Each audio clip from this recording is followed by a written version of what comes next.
Penyebaran kampanye hitam paling banyak di media sosial Facebook. Masyarakat Anti Fitnah Indonesia ungkap penyebaran Black Campaign terbanyak berasal dari media sosial. Saat ini sudah memasuki masa kampanye untuk setiap kandidat pemimpin wilayah dalam Pilkada serentak 2024. Kampanye hitam atau Black Campaign menjadi andalan setiap buzzer untuk menguntungkan salah satu pihak. Atau disinformasinya atau sasaran hoaxnya.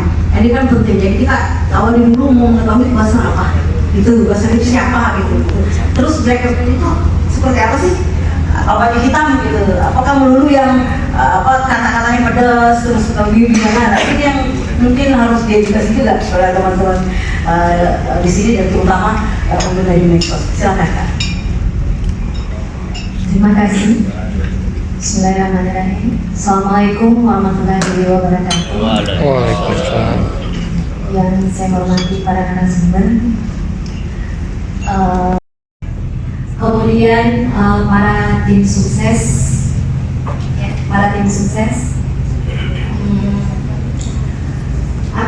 ngomongin soal booster. Sekarang itu booster memiliki perubahan perubahan cita rasa, ya. Booster itu kan sebenarnya terminologinya pertama digunakan dalam bidang pemasaran. Orang bilang buzzer.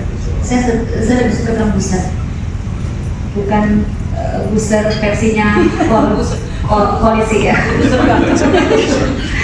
Ya. Jadi booster itu sebenarnya dari kata bus, kelompok pendengung. Ya. Jadi tujuan diadakannya booster apa? Pertama, untuk memoles citra di media sosial. Yang kedua, tentu saja untuk menyerang lawan. Jadi memang ada perubahan kesan terkait dengan itu. Kalau kampanye negatif, itu biasanya dia berangkat dari informasi yang benar. Jadi tujuan dari kampanye negatif itu sebenarnya adalah untuk menyerang kelemahan dan kesalahan kandidat lawan politik. Tetapi kalau kampanye hitam itu memang cenderung informasi yang digunakan itu adalah informasi yang betul-betul manipulatif, artinya itu hoax atau disinformasi.